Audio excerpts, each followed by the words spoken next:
Tottenham know as well as anyone how devastating Morgan Gibbs-White can be in transition, but he is so much more than that. He is a monster, one of the best all-round midfielders in the Premier League, and Spurs have made one hell of a signing bringing him through the door. I do not recognise my football club. I don't know what on earth is going on at Tottenham in these last 48 hours. Here we go for Mohamed Kudus. Here we go for Morgan Gibbs-White out of absolutely nowhere. And if you are as excited about the Morgan Gibbs-White signing as I am, make sure to smash the like button and the subscribe button as well, because there is plenty more content coming. In this video, we're going to break down exactly how Morgan Gibbs-White could fit in to this Tottenham system, because I think that is the big question. My initial gut reaction, despite the excitement that came with it, was great player, has proved himself in the Premier League, excellent leader, such a strong personality, amazing ball carrier, so much more than that as well. But where does he fit? Because Spurs have already got a plethora of players that do play in that position. But the more you think about it, the more you let it settle, the more it makes sense. Spurs are signing one of the best chance creators in the league that gives us immense tactical flexibility, who gives us the ability to play in all game states. It feels like Spurs are building a squad for all game states, coming up against low blocks, being monsters in transition when you look at this side, and Gibbs-White does fit in really nicely. There are some slight concerns that I do have, but he is one hell of a player. We're going to talk about his strengths as well, his ball carrying, his composure in and around the box in that final third, his ball carrying ability, his calmness under pressure as well, his pressing ability, his long-range passing ability as well, which is going to be key when Spurs are facing low blocks. And also, one thing that's been slightly overlooked as well is that set-piece threat that he brings, and why Thomas Frank is going to love him for that. Morgan Gibbs-White is a player that has so much trust in his own quality and is going to bring so much personality to this Spurs team, as is Mohamed Kudus. These are two signings that Spurs have made in the last 48 hours that are such strong ball carriers, so hard to shrug off the ball, that make Spurs an immense threat in transition. I think it gives us a massive clue about how Thomas Frank does want to set up at Spurs. We're also going to look into comparisons to Mikkel Damsgard, two players on the surface level that don't seem very similar. Two very different physical builds, two slightly different play styles, but actually, again, when you look at the stats with Damsgard and Gibbs-White, it gives you another big clue as to why Thomas Frank wanted to bring Morgan Gibbs-White with him. We're going to delve into his chance creation numbers as well and see how they compare to some of the best players in the league. But before we get into how he fits, let's just run through some of the amazing quality that we know Morgan Gibbs-White does have. That transitional quality, this was the goal that he set up for Anthony Elanga against Spurs last season. Yes, he's running into a lot of open space here, but players don't want to engage with him. Defenders don't want to engage with him because, one, just like Kudus, he is excellent in riding the tackle. He's got such a great physical capability. You can't get near him. When he's driving with the ball, he is he's an immovable object. If you get near him, he's got the guile and the skill to go around you and the power to go around you. And if you stand off him, this is what happens as well. Spurs defence backing off. Elanga makes that run in behind and he threads a perfect through ball for Elanga to score. Again here, Forest are able to play the ball out from the back and move quickly through the final third, and Gibbs-White is such a big part of that. Receives the ball just inside his own half, drives again out to Elanga, and what does he do? He follows it up and gets on the end of his own good work, tucking it into the corner.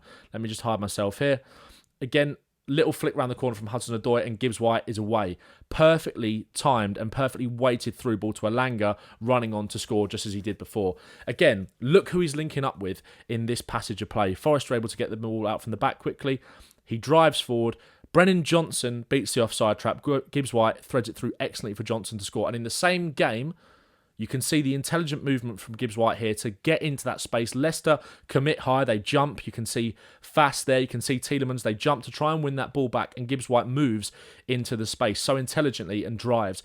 He commits himself into the duel, spins away from the player, outside of the foot, Trivela pass into Brennan Johnson's path, who finishes it into the far corner. And when I was talking earlier about having someone who's got so much trust in their own quality, someone who loves that outside of the foot pass, I think is such a great indicator of that. He doesn't think twice really about what he wants to do. He's a player that plays so aggressively on and off the ball. And when you think about how much that the physical side comes into how Thomas Frank wants to play, how much ground those midfielders cover to win the ball back and then drive forward with it, he really is someone that fits really nicely into what Thomas Frank, I think, wants to do. And like I said earlier, it gives us such a big clue about how Thomas Frank might set Spurs up. Again, if you're thinking about his composure in and around the box, everybody remembers this assist against Southampton a few years ago. Cross comes in, that deft little flick into the path of Danilo to rifle home.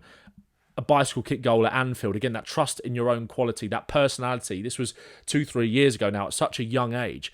We're signing players who aren't afraid to do things, aren't afraid. They won't take that extra touch. If they feel like they want to have a shot, they'll do something. They want to grab the game by the scruff of the neck. They're leaders. Gibbs-White, Nottingham Forest captain. This is such a big kind of coup for Spurs as well when you think about the other teams that were in for Gibbs-White. That personality on the pitch is something that I feel like we've really got in that Spurs squad now. When you look at that front line with Tell, Kudus, Maddison, big personality, Gibbs-White, Bergvall, if they're going to play in this double pivot, potentially together. Big personalities. Romero, big personality. Porro, big personality. Vicario, Van de Ven as well. Big personalities all through that team. And Gibbs-White is just another one. Again here, composure in and around the box. Forest break forward. Chris Wood feeds it into him. Little back flick first time to get away from Decore and then finishes it in the corner.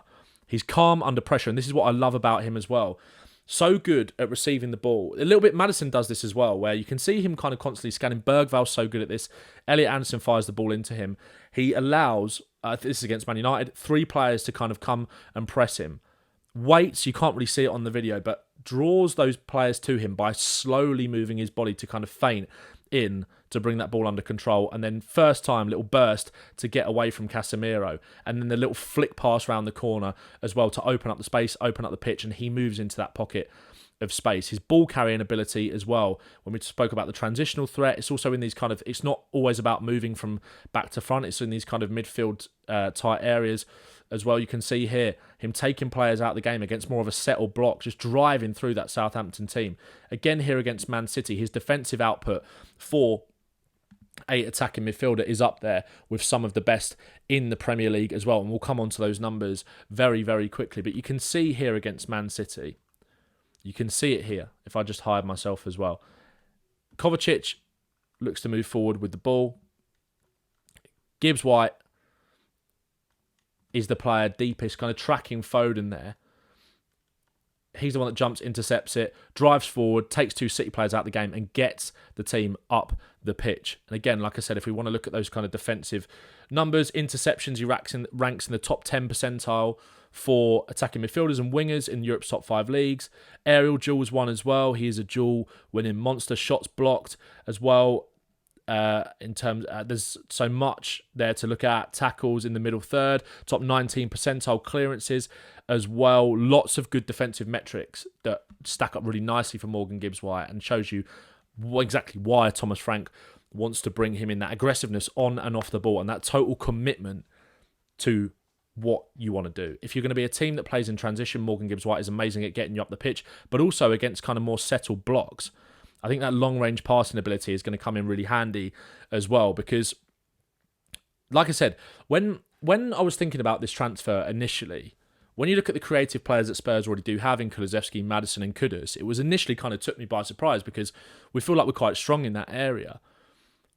But when you think of the injuries that we do have as well, Kulusevski out for a while, Maddison spent a lot of time out injured last season. Bringing in a player of Morgan Gibbs-White's profile does make sense. It might give us a clue as well that Kudus might play most of his football off the right. Have Kudus and Johnson and Kulusevski off the right, Johnson on the left as well with Tell and Son, Maddison and Gibbs-White kind of rotating those 10 positions, but also Gibbs-White playing a little bit deeper. And I think one thing that you could do in terms of the setup when you're playing against teams that do want to sit in, Gibbs-White's ability to spray these long balls around against a team that is settled to try and move and manipulate that block, but also the speed in which he does it a lot of the time as well to find runners in behind. You can see here, he drops into this little pocket, little spin, touch into Danilo, and then bang, first time ball over the top to Chris Wood. He scores from that situation. Gibbs-White again from deep here, long old switch out to Callum Hudson-Odoi. And you see Gibbs-White, again, like I said earlier, getting on the end of his own good work, driving forward, demanding the ball on the edge of the box. Hudson-Odoi goes on to score. But again, that energy, he's got so much of it. Just aggressive in so much. Again, here you can see Leicester quite settled in their shape. Gibbs-White receives the ball through the line, bang, looks up. He knows Chris Wood is on the move. What a cross, what an assist that is. again here, from deep, collects the ball just inside his own half, spins away, and then that little Trivela pass, like I said, that trust in your own ability when you've got runners in behind. And again, you can see, if I just move this actually slightly, he's desperate to get on the edge of his own good work again on the edge of the box. Again, spraying the ball out wide to his winger. Again, spraying the ball out wide to his winger to cross. Again, spraying the ball out wide. And again, I think that long-range passing ability that Gibbs-White does have is going to help us against low blocks. I think you could have Maddison and Gibbs-White rotating quite nicely because they both want to come deep and dictate the play, but they also want to get involved in the final third as well. So that ability to move the ball from side to side, to kind of move teams out of shape, is really important. And also, if you are playing a more transitional game, he is someone that wants to get the ball forward quickly, whether that is through his running power or whether that is through that ability to play those quick forward passes. He's a very vertical player. So naturally, he might seem like he isn't the best fit in terms of breaking down low blocks. But when you pair him with someone like a Maddison, both these players want to get on the ball, dictate from deep. I think it does make a lot of sense. And also, if you are playing against teams that do sit in, one thing you've got with Gibbs-White is that if teams want to hit you on the counter-attack, you've got someone who's got an incredible recovery ability as well. We want to give that back four as much protection as possible, which is why I think we'll pivot to a double pivot this year. And I do think Gibbs-White is maybe the more advanced of the two. That's a role that suits him really nicely, despite playing most of his football in the 10 last year for Nottingham Forest. But again, it's a team that kind of sat deep. He was picking up the ball in a lot of deep areas. Again, in terms of that ability to pick the lock against teams that are sort of settled and set in, you can see Fulham there with that defensive bank of four, midfielders around him, trying to get the ball off of him. He spots the run of, I think it's Neco Williams, the fullback, little outside the foot pass again, and it really opens it up. And again, he was desperate to kind of get into the box. He's so calm in these situations, and he's so trusting of his own ability, but he's also so good at going to win the ball back. Like I said, so aggressive on and off the ball. Here against West Ham last season, he anticipates that Forest set West Ham. They set their trap against West Ham. Alanga goes to press. He's the one that spots the loose pass onto it, scores. Against Bournemouth here, wins the ball back not once, but twice. And again, the guile in these kind of situations. We have midfielders that can go and win the ball back in the middle third or high up the pitch, like Sarr, like Bergvall. So good, so tenacious to go and win that ball back. But Gibbs-White, this little bit of guile and quality on top to open up the pitch and then drive forward after winning the ball back is something that I think is going to be an invaluable addition into this Tottenham squad. And again, like I said, those little 1%ers, this would have been in Thomas Frank's mind as well. Set piece threat, scored 2 headers from corners last season, likes to get himself in and around amongst it, flick on at the near post. This one here as well, flick on at the near post. There is so much to like about Morgan Gibbs-White's game, and it gives you a big clue as to how I think Thomas Frank is going to set up, as I said. Now, there's a lot of ways, like we've kind of touched on it a little bit already, but there's a lot of ways we can go about this. And it certainly does not mean the end for any players that are sitting on the bench in this kind of setup. I think people are looking at it a little bit like I did at the start and saying, is it a necessary addition? What does it mean for Maddison? What does it mean for Kulusevski? Like I said, those are 2 players that spent a long time out with injury last season. We've got to be careful with them. And also, it is a step in the right direction for Spurs in terms of how seriously we are moving as a football club. One thing I wanted to point out quickly as well, just before we do kind of speak a little bit more about the setup, is his comparisons to Mikkel Damsgard. Now, he created the same amount of open play chances as Mikkel Damsgard last season. Mikkel Damsgard dropped a lot deeper for Brentford than people kind of thought as well. When Brentford were playing out a lot of the time, Damsgard would get involved deep. As Brentford would do, they kind of suck the teams in, invite on to press, and then they play forward very, very quickly. But Damsgard would often drop into deep positions, dragging the defender out to create that space. Gibbs-White, again, is someone that does do that. And again, both strong ball carriers. They're both stack up very similar in terms of their carrying ability. And one thing that I do think gets overlooked a little bit in terms of the 10 position in the Frank setup is how much someone like Mikkel Damsgaard runs, how much ground he covers. Gibbs-White eats up the ground and is very, pretty much always available, fit, determined, does not stop running, and that's what Mikkel Damsgaard gives you. And I think that is where Maddison, again, you have to be careful with him with the injuries that he has had, the muscular injuries that he has had over the course of the last couple of years at Spurs. You don't want to run him into the ground, whereas Gibbs-White is a player, aggressive in every action on and off the ball, and he brings you a lot of what Damsgard brought Brentford in terms of that ability to just run and be relentless as well.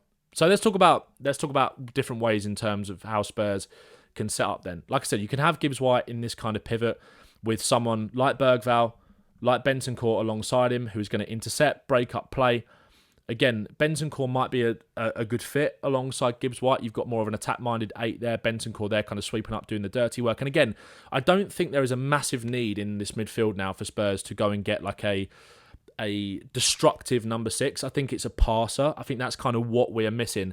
All of these players that can play in that pivot, when you've got Bentancur, Gibbs-White, Gray, Bergvall and Sarr, they're all ball carriers. I think we need someone now who is a deep passer to add that real complete balance of profiles in that Tottenham Hotspur pivot setup.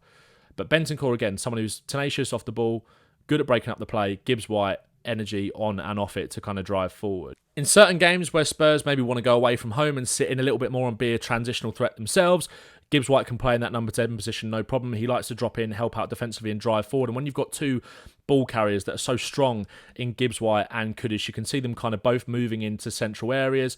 Porro kind of creating that width from the right-hand side. Potentially as well, one thing you might see is something that I talked about the other day in terms of Spurs signing Maxime Esteve, potentially, is you could see this almost like elbow back four shape with Van der Ven or Esteve potentially playing left back. You can then have them tucking in to a bit more of a 3. You can then have, if you have Gibbs-White in the pivot, potentially, with Maddison as that number 10.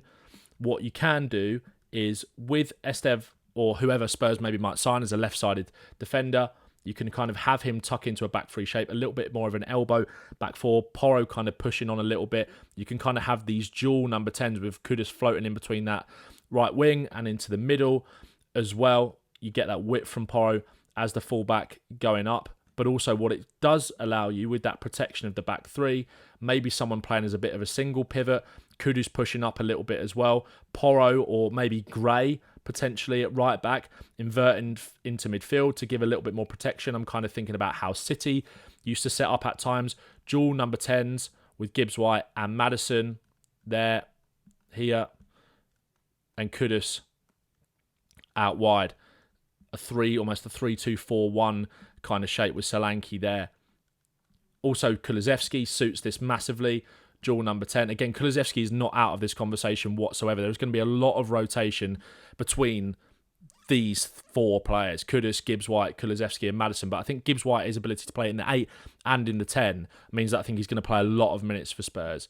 Because he's just, again, I think it's just a really nice indicator the Spurs are building a squad that is capable of playing in all game states. Again, here you can transition into a more of a back 5 shape with whoever the centre-back signing is, or Vuskovic, or Danso, or whoever it is. I've just got Esteve in there as an example if we were to sign him. Gibbs-White and Bentancur offering the protection in that pivot, but that ability to bomb forward and join the attack as well. Someone like Gray potentially fits in here quite nicely as well, who's someone who can be a little bit more of a hybrid between the midfield and the defence, potentially playing as a central centre-back that will step up into midfield to allow Gibbs-White to bomb forward a little bit, and then you can kind of revert into a back 4 shape in games as well. There is so much flexibility in this Tottenham squad. Like I said, we're building a squad with lots of personality, with lots of flexibility, with lots of technical quality that can adapt to different game states. And that is what Thomas Frank wants. He is a pragmatist. And that is why Gibbs-White, the signing of him, makes a lot more sense than maybe it initially first did when we were first rumours. My eyebrows were raised a little bit. But when you really dive into it and you look at the overall quality that he does bring and the flexibility that signing a player like Gibbs-White allows us, it makes total sense. Let me know your thoughts on the signing in the comments. Rate it out of 10 for me as well. Like I said, it initially did raise eyebrows for me, I'll be honest. And maybe it's because for so long as Spurs fans, we've not been used to kind of acting in this way, building on a position of strength, finally showing that we are ambitious. It's the sort of thing that City would do where you go, actually, how does he fit in? They've already kind of got this player in this position. We had so many injuries last season, and that's not going to go away. That's not going to change. And we're bringing in a player that is capable of playing in multiple positions, that gives you energy, that gives you 100% commitment to absolutely everything. He's a player that Thomas Frank has loved for a very long time since he was at Wolves, at Brentford, since he was at Wolves, obviously. Made the move to Nottingham Forest, made the move to Sheffield United. He's a player that Thomas Frank has been tracking for a long time. Man City in for him as well this summer, but he's coming to Spurs, and I'm a massive, massive fan of the move. And like I said, it might not be a signing that seems like a priority. There's clearly a plan in place, and it makes me incredibly excited to see Tottenham moving this seriously. If we sign a number 6 on top of this, a passer, someone like an Adam Wharton, I don't know where this money is coming from. I'm sure we're going to find out in the next few days. Rumours of investment. He's a great age profile as well, Gibbs-White. Like I said, the personality is such a big thing for me. A leader. Those intangibles are as important as the technical stuff and the tactical stuff that we've gone through in this video. What a signing. I'm incredibly happy. Let's see some more of it, please, Spurs. Nice one. Make sure to like and subscribe.